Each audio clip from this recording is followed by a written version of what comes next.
Hi, Michelle. How are you?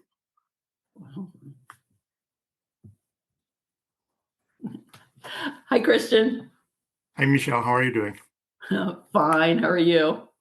Good. Today's episode is brought to you by Opus to MBE LLC, the Grouchy Architect, and here he is. That's me. Yeah. Well, I am a licensed architect in New York, but I am now semi-retired, so I don't do the things that most architects do anymore. So what I've been doing since the pandemic, when I lost my last job, is helping other architects by reviewing their drawings with my magic red pen and marking all the things that I find questionable or puzzling or whatever, and then let the architects decide whether what I'm questioning makes any sense or not. And I also have been writing their technical specs. So I no longer draw or design anything, but I get to work in a variety of project types that is amazing and wonderful, because if I were working on my own, I would probably have to focus on just residential or just something else. And now I get to do single family homes, multifamilies, pharmacies, restaurants, hotels, medical facilities, a little bit of everything. And I have a lot of fun. That's great. Christian Nielsen Palacios is a licensed architect with over 40 years of experience, primarily focused on quality assurance, QA, quality control, QC, and technical specification writing for architectural projects. He earned his architecture degree from Universidad Simón Bolívar, I don't know, in Venezuela. Is that close? Was I close? Close enough. Okay. And later completed a master's in the history of architecture at Cornell University in Ithaca, New York. After relocating to the U.S. in 1984, Christian worked in various architectural firms, contributing to numerous public school projects. In 1991, he became a registered architect in New York State. Currently semi-retired, he operates Opus 2 MBE LLC, offering consulting services that include peer reviews of construction documents, technical specification writing, mentorship for architects, especially those in small firms, and translation and proofreading services in English and Spanish. Christian is active online under the moniker The Grouchy Architect. Google him where he shares insights on architectural practice, quality control, and professional development. He also maintains a presence on LinkedIn, where he engages with the architectural community, and on Facebook, sharing both professional and personal content. Sounds about right.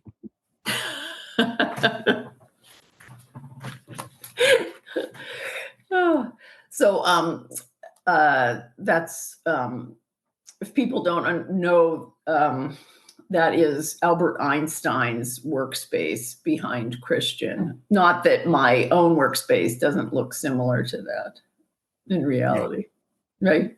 Yeah, I have a messy office that I am embarrassed about. So I thought I would have, as a background for my Zoom meetings, Einstein's messy office, which has more pedigree.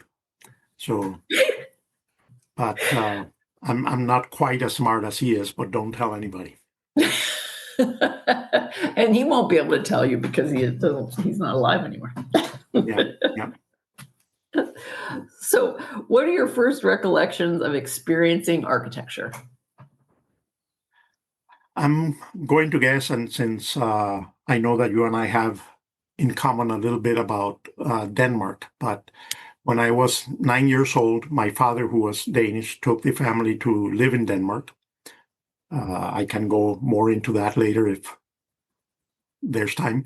Okay. But I thought the Danish houses were really cool, much, much smaller than what I was used to in Caracas, in Venezuela, and much more modern for the most part, at least where we were living, and the small summer houses that a lot of Danish people have in addition to their main residence.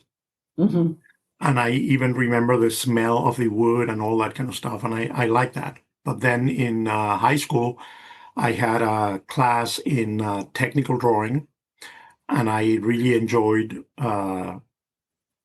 doing those kinds of drawings. They were not particularly architectural. They were probably more mechanical, but I loved playing with the geometry and understanding how the different geometrical shapes can be combined, and how you can have the curves that are in a perfect tangent to whatever straight line you were working with, and I had a lot of fun. And then the counseling department that we had in high school to help us decide what we wanted to study, I got somewhat high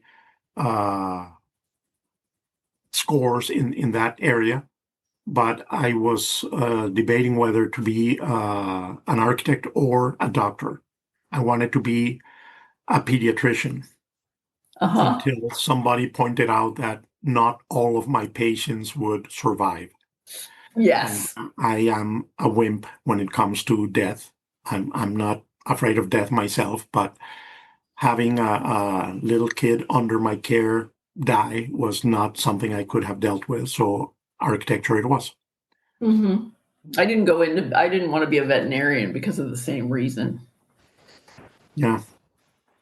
So. Interesting. Yeah, I guess architecture was, well, I don't know if I would call it my second choice, but I wouldn't change anything. I loved architecture school, and for the most part, being an architect, being an employee, a little less.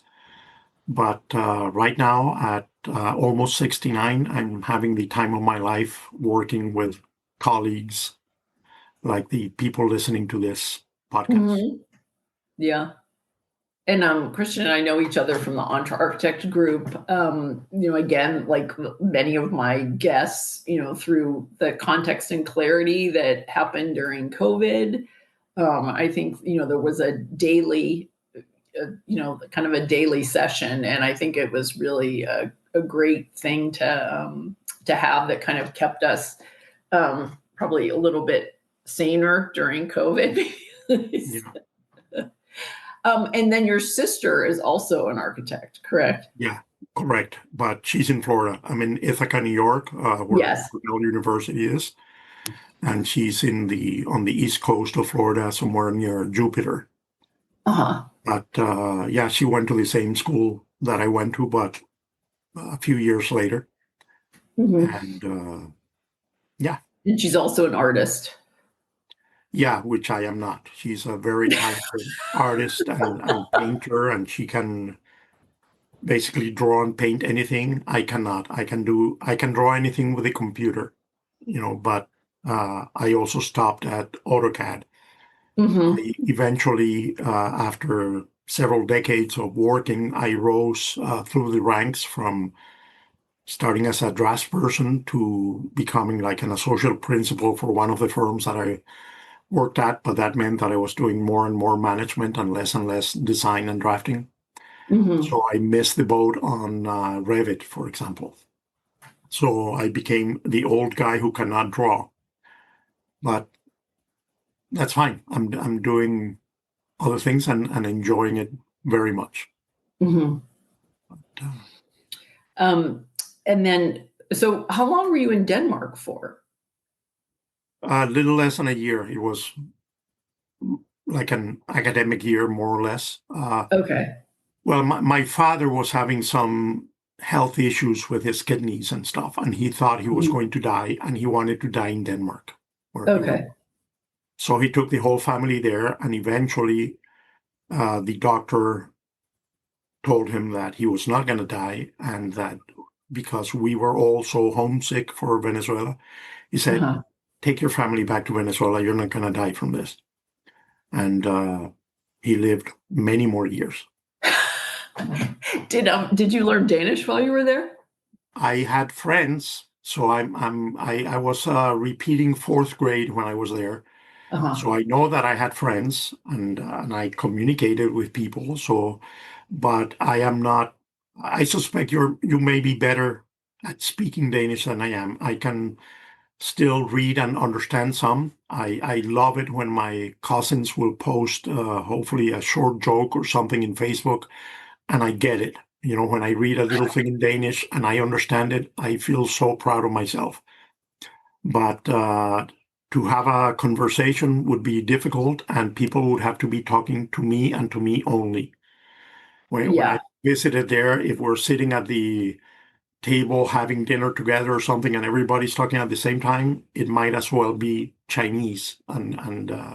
Well, my Danish sister that moved, it's probably been like 20 years now. She moved to Ireland, and she said that when she comes back and she speaks to her family in Danish, they say, "Oh, you speak gammeldansk. You don't have like it's like not the." Kind of the lingo, because right. I mean, because you do translations and everything, that like speech has become like more, I don't know, what word am I looking for? Informal, maybe? Yes. Yeah. And for slang. Yeah. There's more Like I know slang. that there's, like in many other languages, Spanish included, there's two different words for you, depending on who you are addressing. And as I understand it, the formal one has pretty much disappeared in Denmark. So other than the king, you can say "du" to anybody, your professor, your elder, Yes. people, whatever. And I would have a hard time with that. But yeah. And then where was it in Denmark? Aarhus. Oh, okay. You were, yeah. My Danish my Danish mother and two of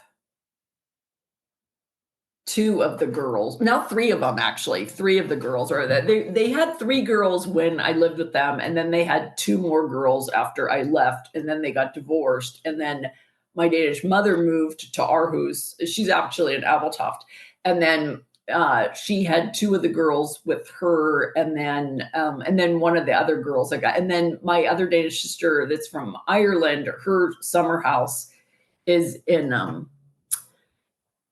is there a little bit north of Appleton on the water. Well, if I ever go back to Denmark, I'll have to have you introduce me to them, because Ebeltoft is my favorite place in Denmark.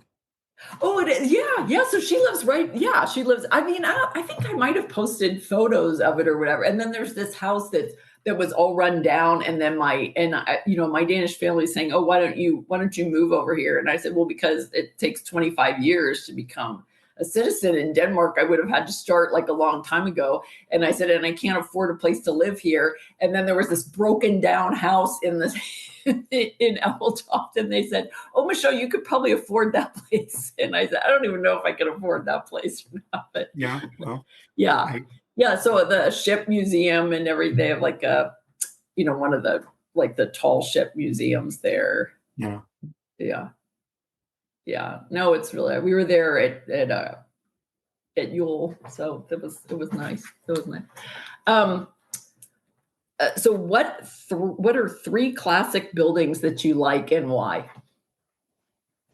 Well, I suspected you were going to ask that, so I did check a few things this morning, but one that I often mention is Eero Saarinen's little chapel at MIT.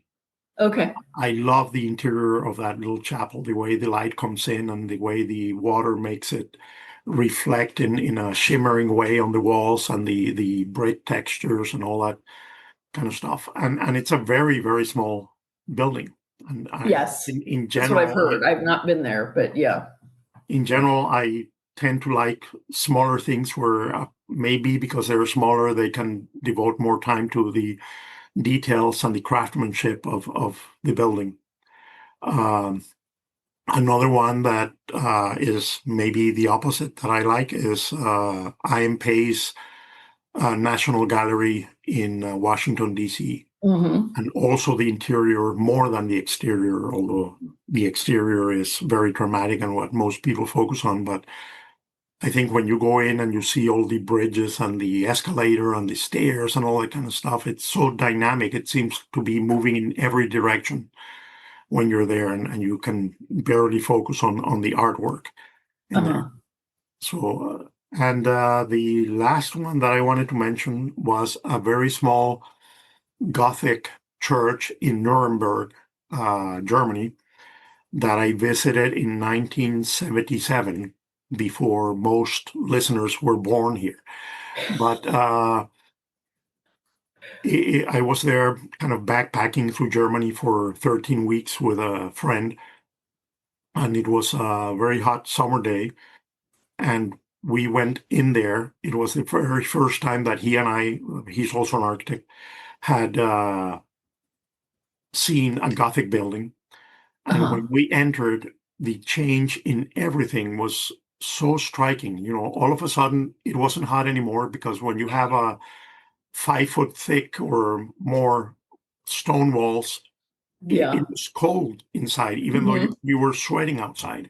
Yeah. Then you had the light filtering through the stained glass on the thing, and you had the sound of a bunch of nuns that were in a far corner there praying the rosary or something like that. And it affected all my senses. And I told my friend, you know, if they start burning incense, I'm going to get a heart attack here. You're going to have to call the hospital or something like that.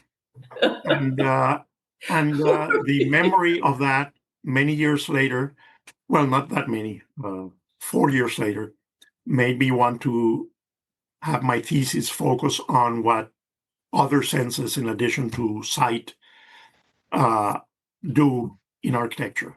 One of my professors made some comment that I don't remember, but it made me think, you know, like in the Guggenheim Museum in New York City, when the janitors turn the lights off at midnight, is it still architecture?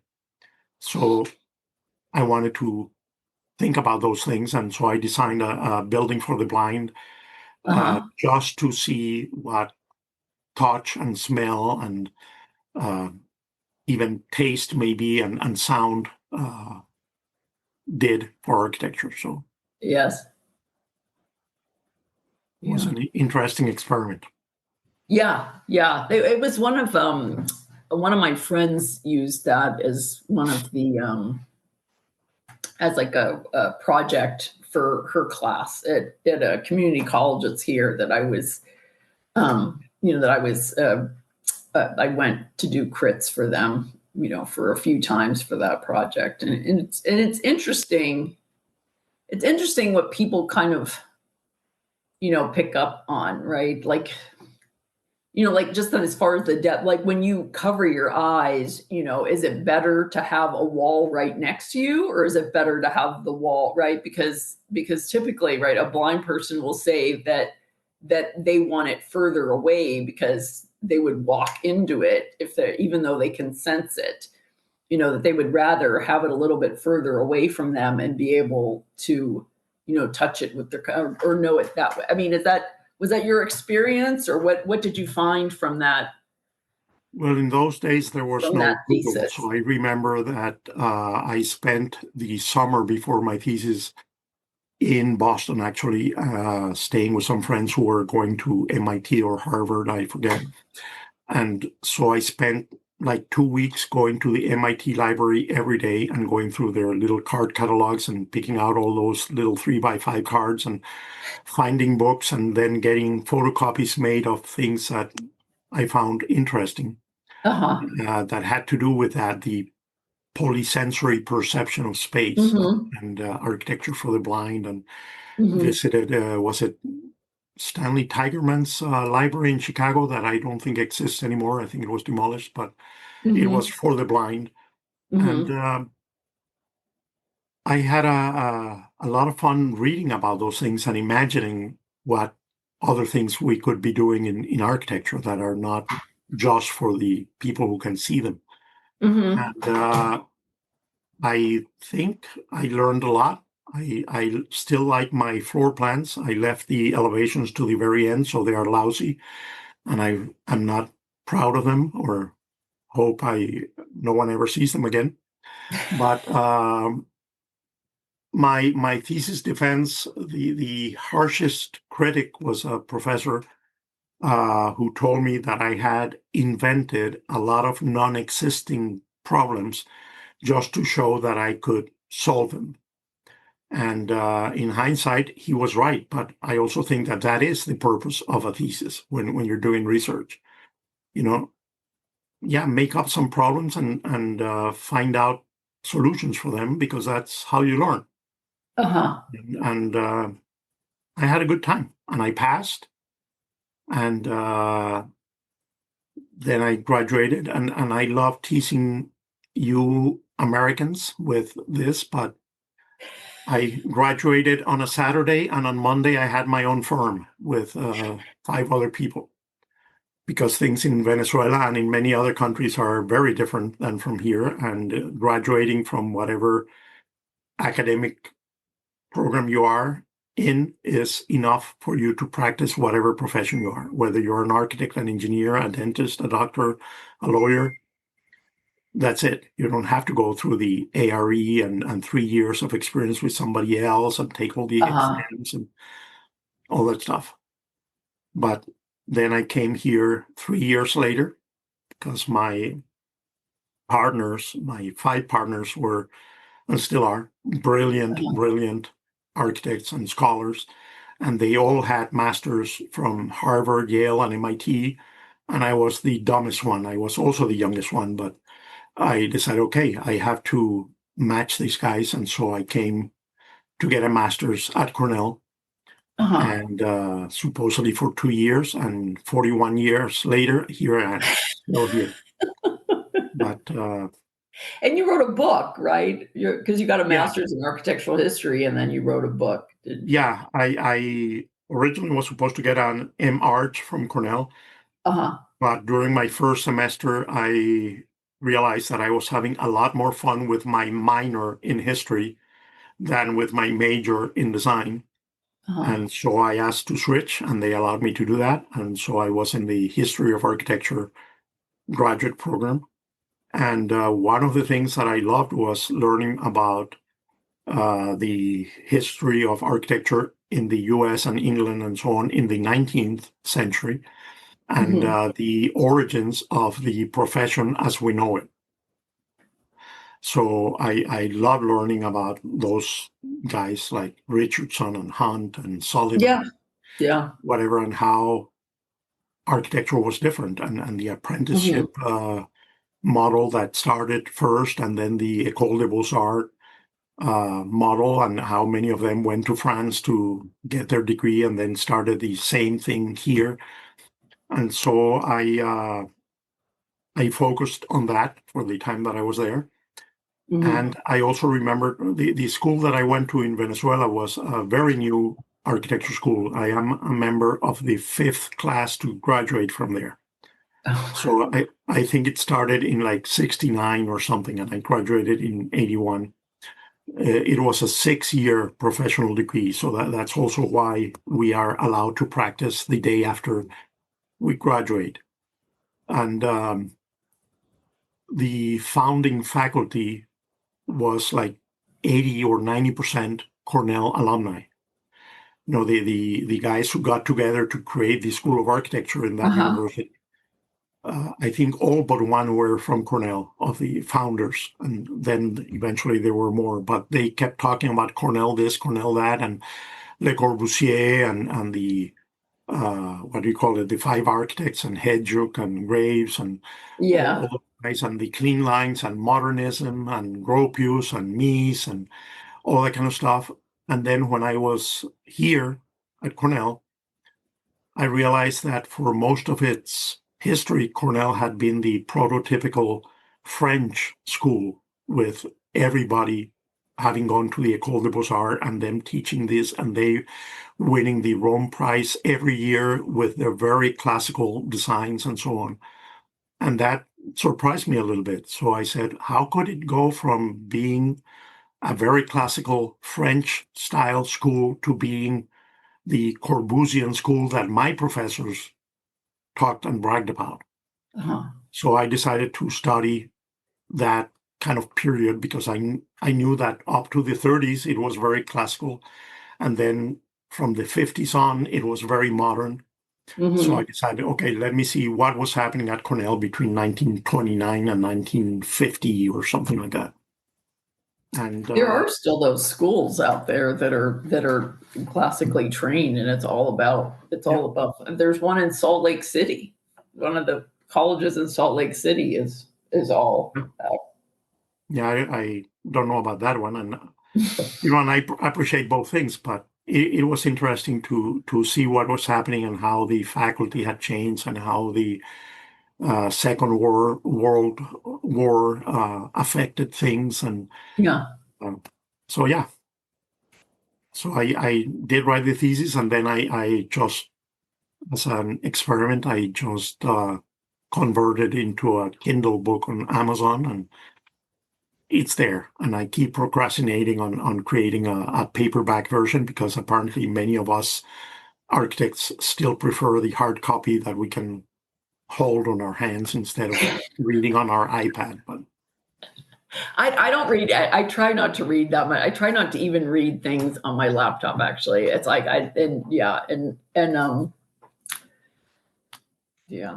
Well, we'll put that book in the show notes so people can, and in the blog so that people can order it. I think I had it on my book list. I had it on my book list that I published at the end of the year last year.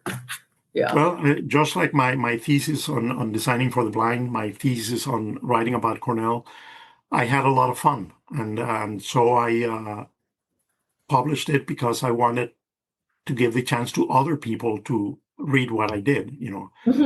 It's I got my master's thanks to that. I know it. I admit it's not PhD level, but that's fine, and I think people, architects in particular, and Cornellians even more, should enjoy reading it. But that's my very biased opinion.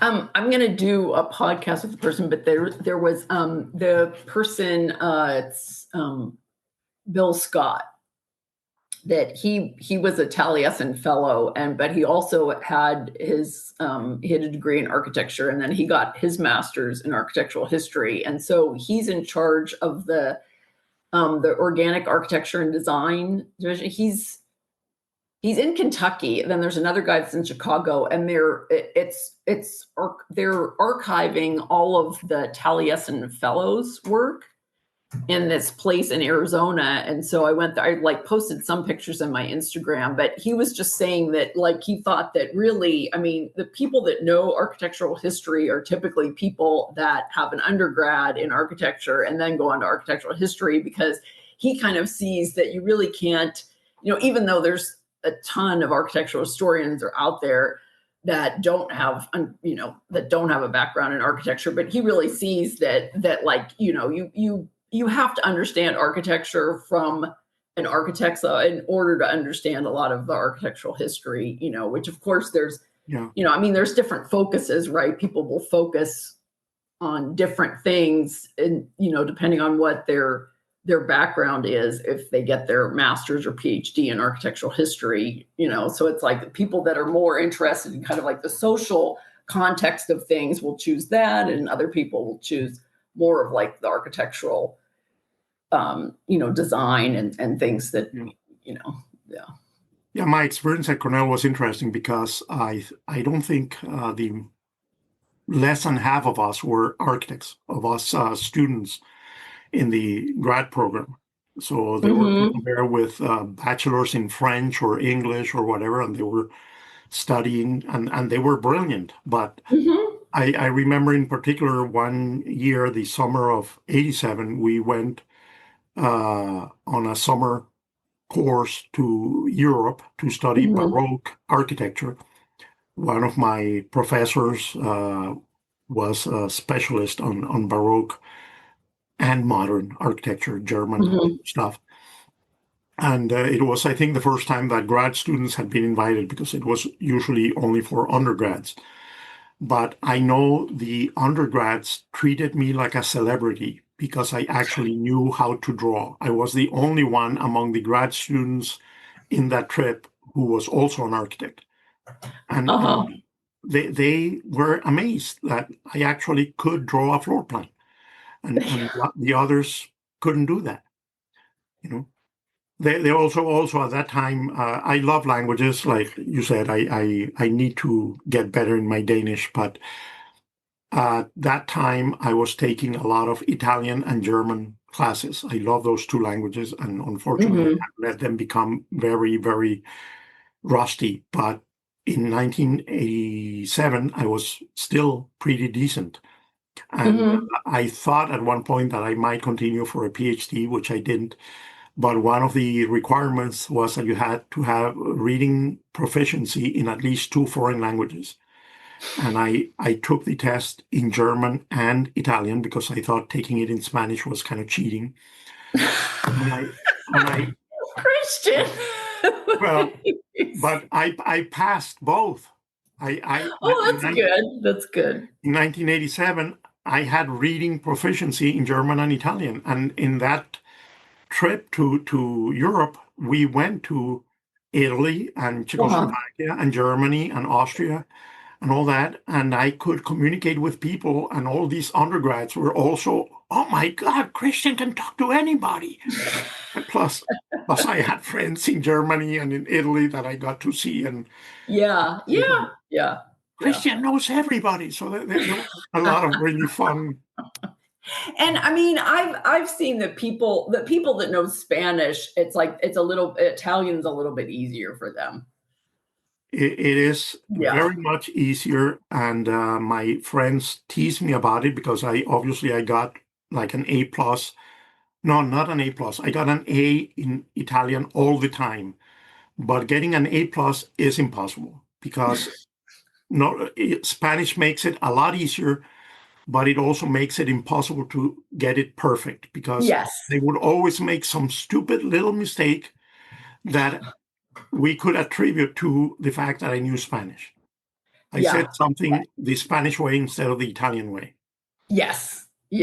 There's actually like when my kids had to take a foreign language in school, there's a class for kids that have that also speak Spanish. And so but it's also, because Mexican Spanish is not formal Spanish. And so, we learn, formal Spanish here. And, so anyway, but they do, it's like they do have a better background and get better grades, which it's like very, I always laugh when there's a person that, any of the people that are getting a 5.0, they don't get a 5.0 because they had to take foreign language here, because the foreign language classes are so difficult that even the Spanish language classes, they're just all so difficult that it just, that nobody gets an A in them. Yeah. And so those are the people, everybody that's not a 5.0, it's typically because it's some Spanish class that they didn't get an A in. Yeah. I'm glad that I somehow was able to transmit the love of languages to my kids, who both are pretty good in Spanish. One uses it every day because he's now a lawyer helping immigrants, so he speaks Spanish every day. But it's not thanks to me, because I'm a very impatient teacher. So I have to give credit to the faculty at Ithaca High School for making them really good in Spanish. And then that oldest son, also his bachelor's is in Chinese. So he also speaks Chinese. And they tell me that he's very good, but I have no idea. Yeah, the kid's dad was not good at languages. His mother spoke Spanish, but he never really, he had some knowledge of it, but not really. And my daughter is really, she's really good. And then she spent a semester in Spain learning it also, but she's really good. But she'll say I'll say that she's fluent And, and she's like, well, not really in the workplace. And I said, because she doesn't know all the Spanish words for the occupational therapy terms. And I'm like, okay, well, you can speak it. You can just look up those terms if you need them, but you can still convey it to the patient, because otherwise, I mean, you're still able to converse with them and tell them, what the diagnosis is and things. And then like, just look at, you can look it up in a book or put it in Translate for those, for the medical terms that are not right. And a lot of the medical terms are Latin anyway. So it's like, yeah. Yeah. But let me make a complaint here about Google Translate, because yes, in my opinion, it sucks. One of my back burner projects is that I want to create a series of dictionaries, English to Spanish and Spanish to English, for architects, but organized according to CSI spec divisions. So the first one that I started is on door hardware. And I have a column with all the terms in English, then the terms in Spanish, and in traditional Spanish, or maybe even Venezuelan Spanish, because that's what I know. Yeah. And I would love to have future editions where readers will tell me, well, in Peru, we say this instead, or in Mexico, we prefer this, and so on. But I have a column for Google Translate.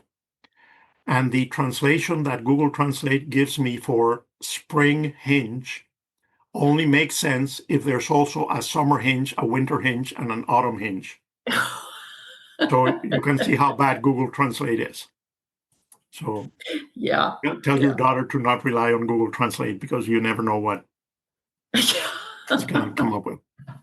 Well, she should probably be coming up with, I mean, I'm sure it's out there somewhere, right? It's got to be out there somewhere. I'm sure there's glossaries and stuff, and I can send her or send you to give to her some recommendations on better places to help you with translating. Yeah. For the medical terms. Yeah. Right. Yeah. But, So what do you like about being an architect? Again, I loved playing with shapes and geometry and light and so on. I love when the thing that you design is built and the people who use the building like it. One of the best days in my life was a day that I happened to be at a brand new middle school that I had been in charge of. And I think you know that at least in bigger firms, no one can claim to be the architect for the building. So it was definitely very much a team effort. But I was if not the project manager, at least the job captain or something. So I did all the coordination. And I happened to be there the first day of school for that middle school for a meeting. And to see the faces of the kids being in their new building for the first time, that was amazing. My eyes are watering as I remember that, because it was such a cool satisfaction to see how happy and amazed they were at their new facility.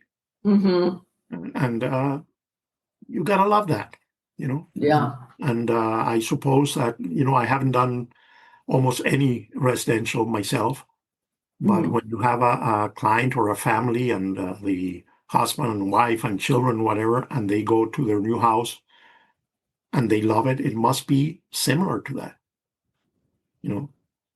So, and now I love what I'm doing now, because I get to do a little bit of everything with people like you, even though you and I haven't worked together, but No, I definitely, I mean, it's not like I don't need somebody like you. But you mentioned the Architect Network, and that's where I get most of my networking done. And not only in the network itself, that I highly recommend to anybody listening to this, even though it costs money. But to me, it has actually been better than AIA in many ways.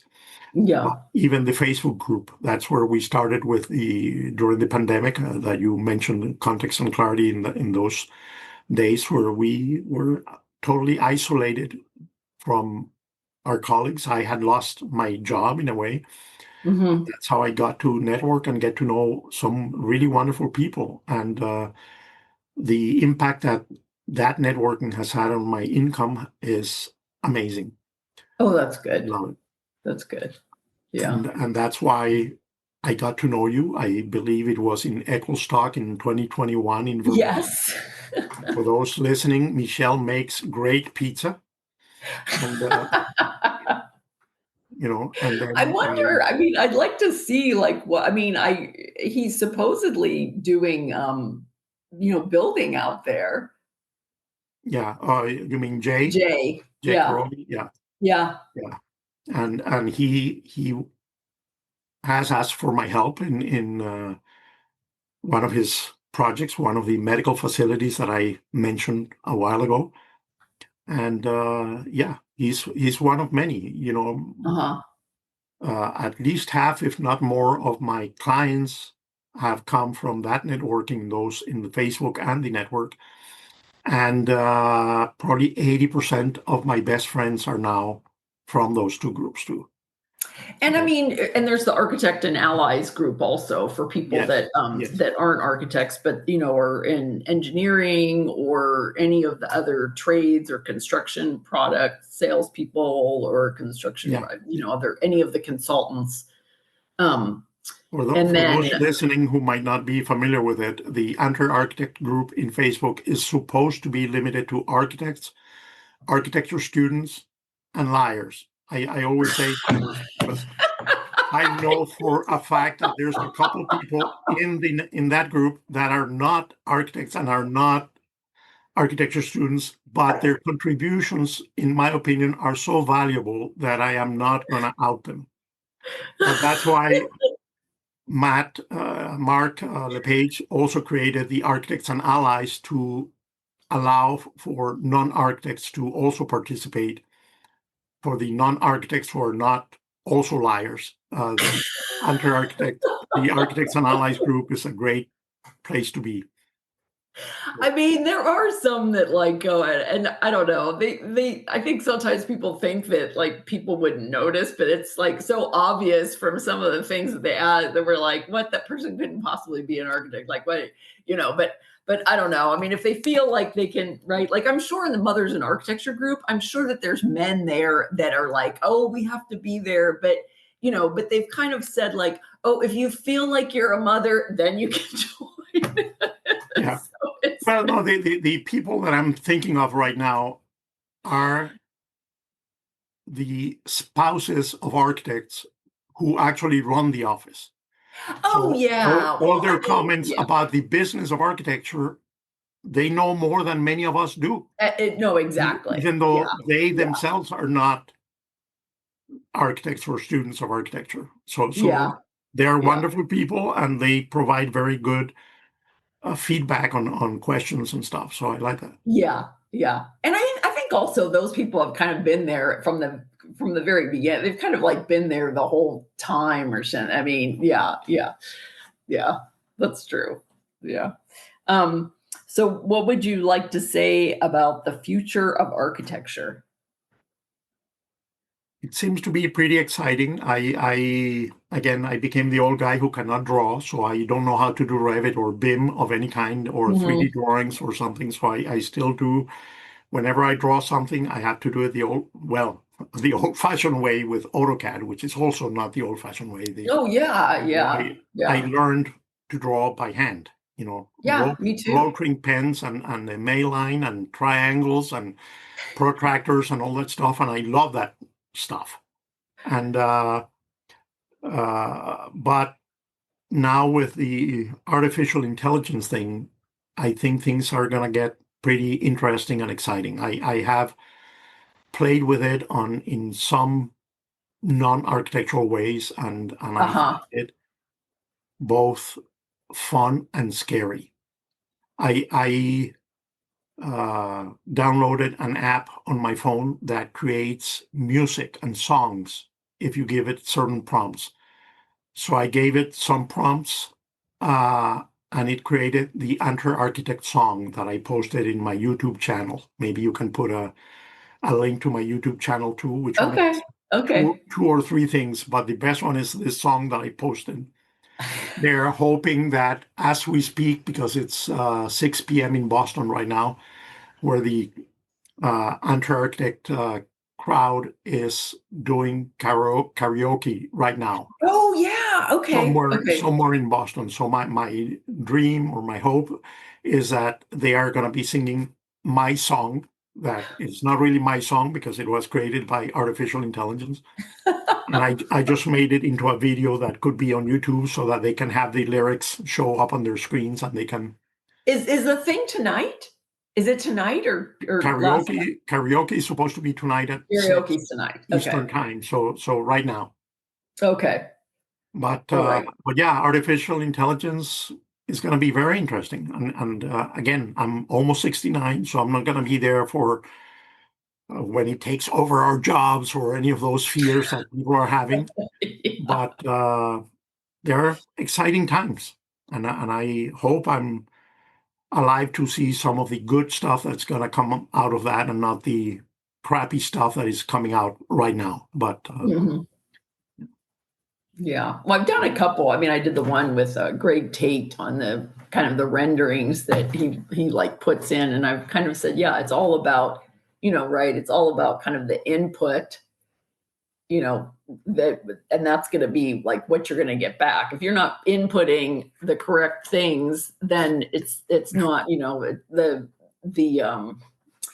the renderings or the other thing that, the other product that you're getting back out is not as kind of unique or interesting, right? As the person that has put it in. So yeah, but learning new things is always exciting to me, so I hope other people are also as excited about learning new things just for the fun of knowledge, and will embrace artificial intelligence and help develop it to become really useful and something that produces good quality stuff, not cheap, fast stuff.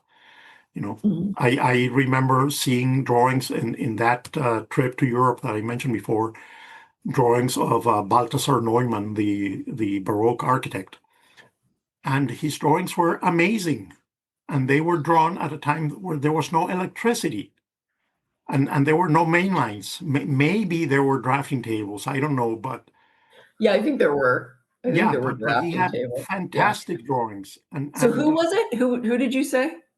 Balthasar Neumann, Oh, okay. or Newman is how probably most Americans will say it. But You like Neumann. yeah. Yeah. But speaking of that, maybe before this ends, and I have time, so Uh-huh. we keep talking, but one of the things that I have in my back burner now that I'm interested in is the history of spec writing in the US.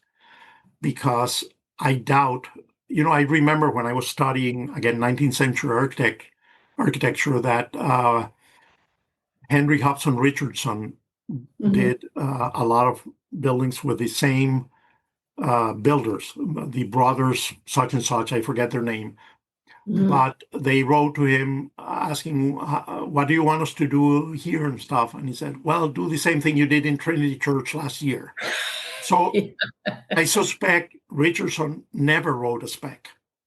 I have recently, like in the last 5 weeks, Googled specs for Frank Lloyd Wright, and I have found a few. I went to Taliesin,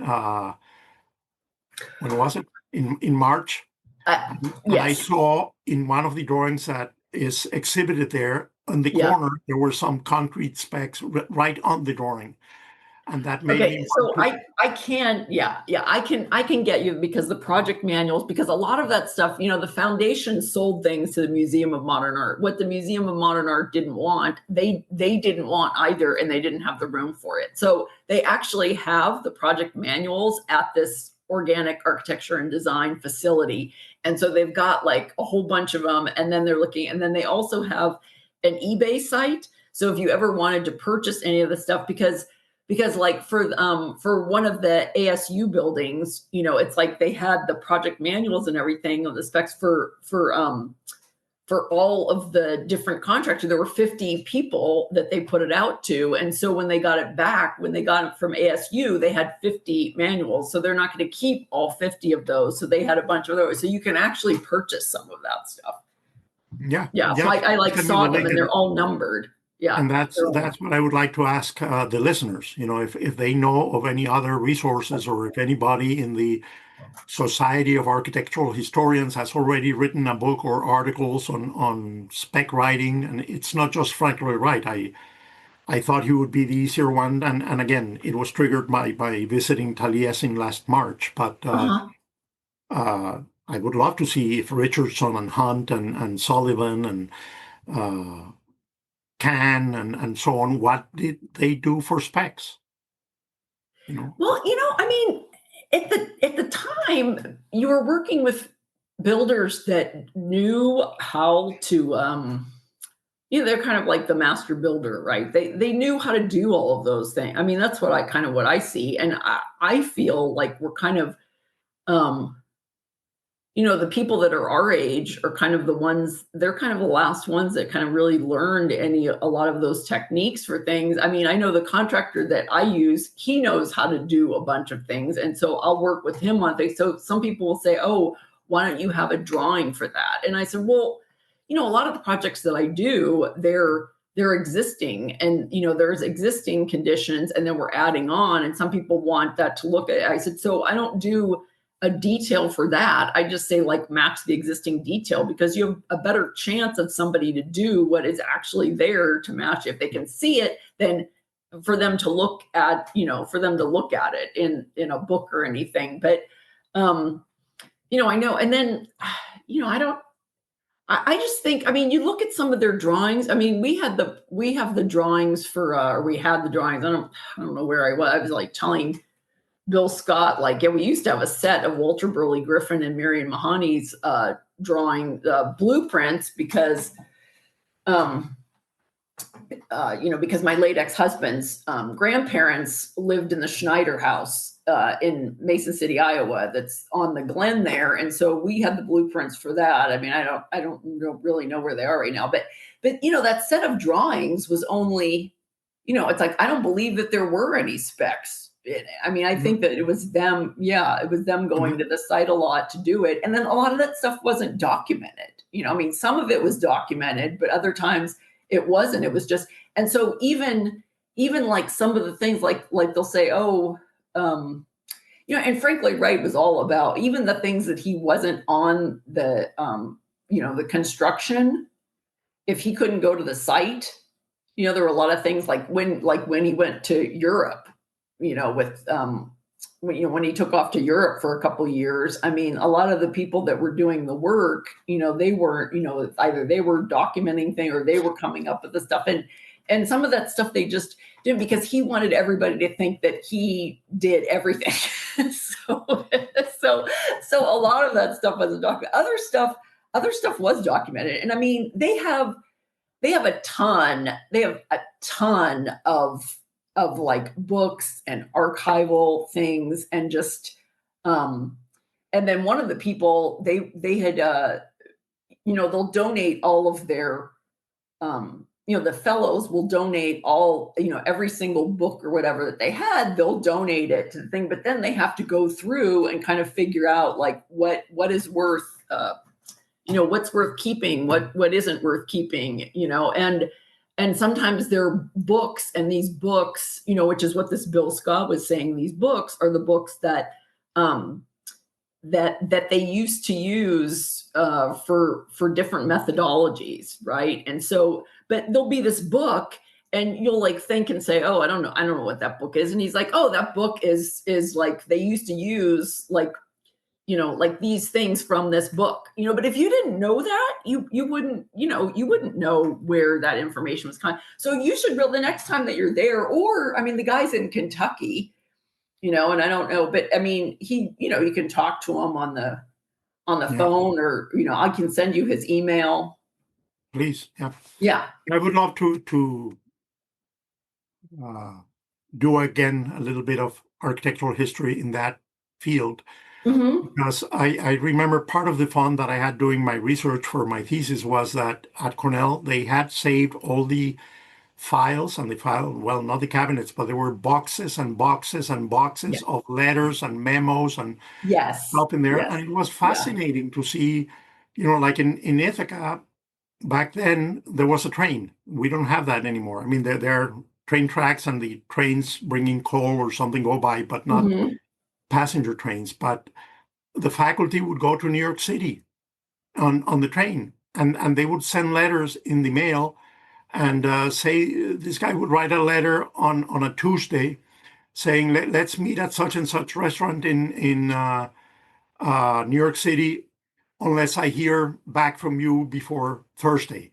So Yes. they knew that a letter was going to arrive the next day, and there was enough time to send a letter back, before email and Google and all that kind of Yeah. stuff. Yeah.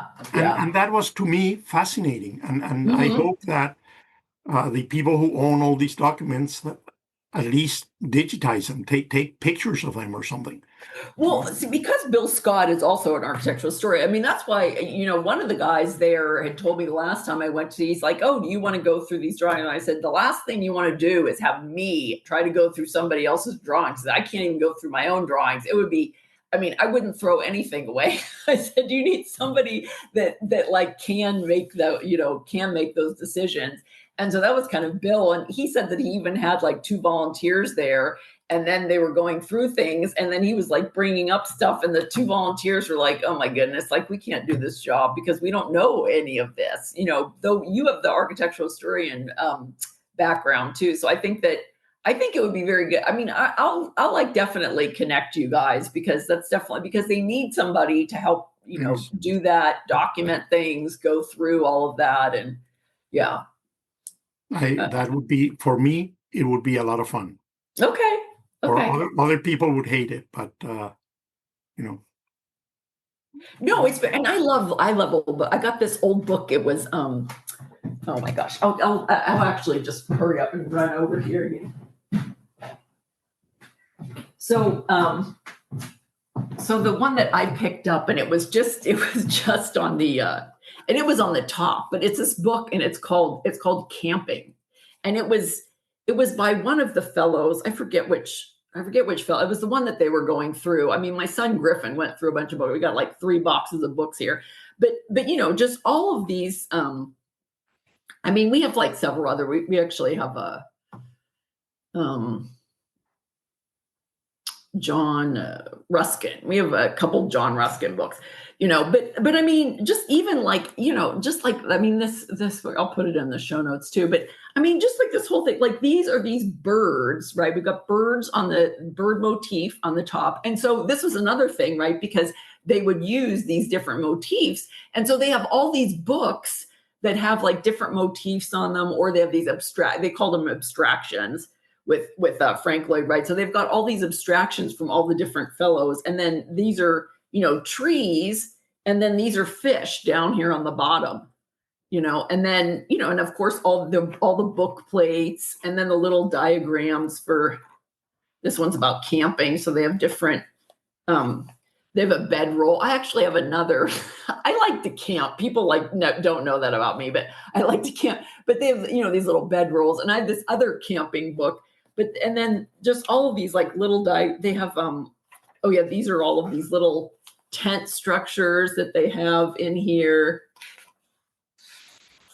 Yeah, just little tent structures. I mean, just like, they're just beautiful. And then these little diagrams with right, they've got all of the dimensions of what you're supposed to make these tents out of, right? All the little. So, I mean, I have no idea like what they would, I mean, there's a lot of stuff in here that you're supposed to be reading about for camping. But, I mean, those are like some of the things that are in, they're just books. And, and he's like, oh, I don't care. Like, just take them, because we don't. And then they give the rest of them to the local library, because if they want to, the friends of the library, if they want to like sell some of them, then they can, and then of course they keep the their copies of the Frank Lloyd Wright books or whatever they have, because they all had to have the same, like all of us, right? We all have to have, a certain textbook. And so, everybody that was a fellow had that same textbook. So they don't really need all of those textbooks as long as they have them. So, yeah. All right. Well, anything else? Nothing I can think of right now. Are they going to do the Zoom karaoke? Are they going to Zoom it or Facebook Live or anything? No idea. When we hang up here, I'll check. Okay. All right. I'm happy with it not being live. I just hope that somebody record it and send me a video of some of our friends singing the Anti-Architect song, because it was fun creating it too. Okay, I want to hear it, and we'll put the link in this. Okay, well, thank you so much. I'm going to stop the tape and then I'll say goodbye. But thank you so much for sponsoring the other. Thank you so much for sponsoring Rachel Green Rasmussen's from Architecton for Mother's Day, and thank you for supporting Nicole Cannon's also, and then thank you for supporting your own Father's Day podcast. Oh, what do you like about being a father in architecture? I am truly very proud of my two sons. They are smart, good people with good values.